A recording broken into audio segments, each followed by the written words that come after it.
There's been a ton of videos about the Springfield Echelon, but I haven't seen anybody do a build like this. On the surface level, this is a pretty stock Springfield Echelon.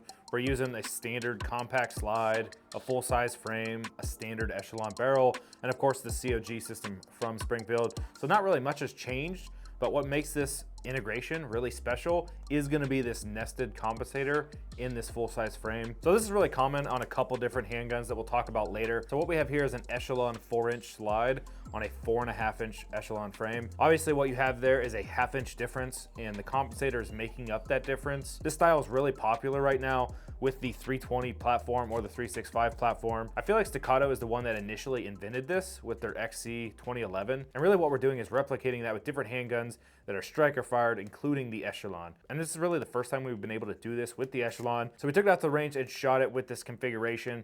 I really liked it a lot. We'll actually dive into the shooting details later. But really what makes this awesome is you essentially get a smaller slide that you can compensate, which is gonna allow you to reduce recoil and give you all the benefits that a compensator gives you, with a full-size frame and reducing that length. So the reason a full-size frame is important for me is I really like getting a full grip on the handgun. The compact grip does a pretty good job at this, but it just feels a little bit tight and a little bit small, so I prefer the full-size frame. I know a lot of shooters in the industry that prefer this as well, so this is kind of the standard size. So with this build, you really get a smaller package that has the benefits of a compensator and still retains the full-size frame, which gives you the capacity and, in my opinion, the better ergonomics. Really what makes this build possible is the COG system from Springfield. And this is nothing new. We've seen this a lot with the SIG P320 and the P365. The COG is essentially the trigger assembly that includes the frame rails and the robust components of the frame. What this allows you to do is pull the entire guts of the firearm out and put it in a different frame. This is gonna give you a lot of versatility, both with colored frames. Springfield actually offers a green and an FDE that looks really good. And we're even starting to see some of the aluminum frames become available from companies like Icarus Precision, which have made a lot of aluminum frames in the past, which that company does a really good job making aluminum frames. So I'm interested to test that out, and we might have to throw that on an ultimate build in the future. What this allows you to do is pull out the serialized unit and put it in any frame that you want. This can consist of really any manufacturer on the market, so you're gonna have a lot more customization. If you don't like the grip texture on the Echelon, I'm sure people are gonna be making polymer frames for this that have just different options out there. It's gonna have a lot more aftermarket support and growth in the industry. People are gonna want to customize this gun like they do with the P320. And on top of that, the customization could go a step further with throwing a smaller slide on this frame. The way the frame rails are set up with the COG system, they are smaller. That will allow a smaller slide to go on there and work fine. At the range, we had no cycling issues with this setup or the full-size setup. We've seen a lot of reliability out of the Echelon, and that was further extended with this 4-inch setup. The gun ran really good with all the ammo we put through it. So like I mentioned, the COG system is nothing new. Sig Sauer's had the FCU system out for a long time. That's kind of what built our company, is throwing these nested compensators on 320s. This look has become very popular in the industry, and I'm really excited that Springfield is now offering that with their system. And obviously there are other guns that do this too, like the SIG P365 and the Shadow systems that we've actually already done a video on. If you guys want to see this, we can put a link down below on the video. So even though the Shadow systems replicates Glock components, it uses a shorter frame rail, which would allow this smaller Glock 19 slide on this Glock 17 frame to give you this nested integration. We're even seeing this with the new Ruger Magpul RXM. We're not sure if you can do integration with that yet. Obviously it's brand new. We haven't even got our hands on one yet, but I'd be really interested to see what Ruger does in that territory if they're gonna come out with a larger framed gun. Obviously the RXM is a Glock 19 length handgun, so if they come out with a 17 length handgun, you might be able to do some nested integration with that. I'm not sure at the moment, but it seems like most of the manufacturers are going to this COG FCU style system, and it makes a lot of sense for customization. The industry has exploded with aftermarket companies making products for handguns. I think OEM companies know this is the case and they want to utilize it to further market their handguns. Obviously, Glock has built their foundation on reliability, but what makes the Glock so common, or at least has in the past, is the aftermarket support that everybody is running these guns and putting attachments on it and talking about it. I think companies know this is the case and they just want to take advantage of that. So now you guys know what this is, but how do you build it? The way I would do this is I would buy a compact Echelon with a threaded barrel from Springfield, and then I would buy a full-size frame on Springfield's website. You can get these frames for about $65. There's a lot of different colors, so you can customize it the way you want. They have black, FDE, and green. I think the green looks really cool. It'd be really cool if you did some Ranger wrap on an optic and a light. You could take it a step further from it just being a standard black compact gun. So with the frame, you can buy 3 different colors, 3 different sizes. There's a lot of adjustability with this setup. And if you want to take it a step further, you can actually buy aluminum frames. We actually found a few, including the Icarus Precision Ace, which comes in at about $400. This is definitely an expensive upgrade, but I think it adds a lot to a build, especially if you're gonna do a competition setup. Another thing that's really cool about that frame is they have a lot of colors.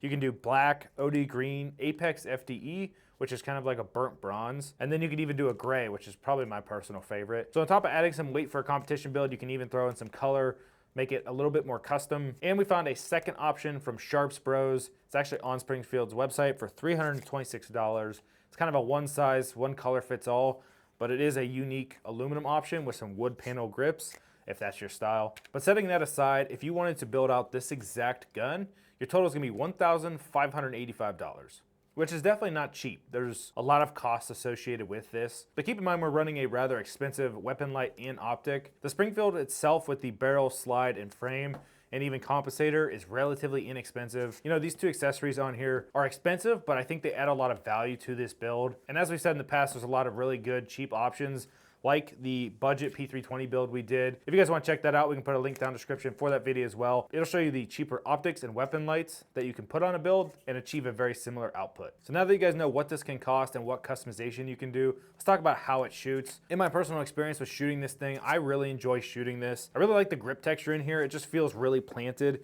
in my hands when shooting. You know, this is very similar to a Glock 17 in a lot of ways. I think Springfield took some inspiration from the right companies with this.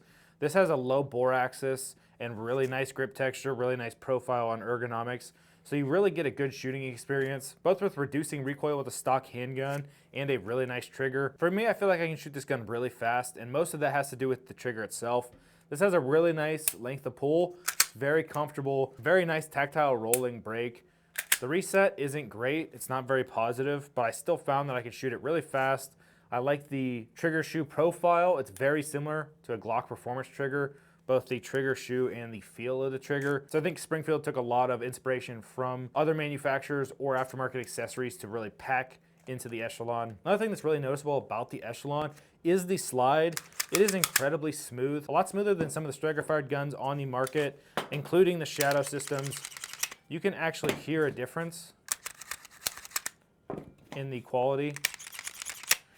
Some of this has to do with obviously the recoil assembly, but for some reason the Echelon just feels super smooth, and it's kind of like the 2011 theory that the smoother the gun is, the better it will shoot. And I think a little bit of that is true. This gun just shoots really good, and I think the smaller tolerances they have with the COG and the slide system here, it makes a pretty big noticeable difference in felt quality. As I said in our previous video on the Echelon, I like this gun a lot. The value they add in every little piece of this gun I think is really good. But for me, this gun is just really versatile. I can use it for a lot of different situations. I can really shrink it down and use it for concealed carry. I can put an aluminum frame on it and use it for competition or home defense. In the configuration it's in now, we did a lot of shooting from appendix. It was a very comfortable to carry, even with this really large, heavy X300 on here. So I think you can really use this gun in a lot of situations. And for its price point, I think it's one of the better, newer striker-fired handguns on the market. And having all the customizations for this gun is kind of the cherry on top. This gun is just so versatile. It's priced right. There's a lot of really great features about it. When we were at the range, I just shot this gun really well. Off camera a little while ago, I actually shot my fastest build drill time ever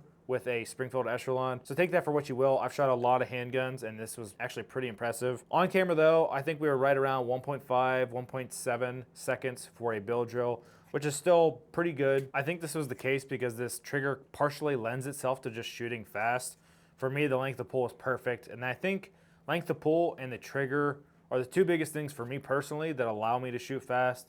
If the length of pull is really shallow, it's really hard for me to manipulate my finger quickly and retain a really solid grip. The harder I squeeze the gun to have a better grip, the less control I have over my finger. So you see this a lot with smaller handguns like the Glock 43X, where it's a snappier gun, you have to squeeze really hard, and the length of pull is a little bit short, so you just really can't shoot that fast. Another thing I noticed at the range was reloading. So we had some issues this week with doing reloads, but a lot of it was clothing related. I found myself catching my shirt with the spare mag trying to do a reload. For a stock handgun, they threw at least a decent chamfer on here, which should aid in reloads.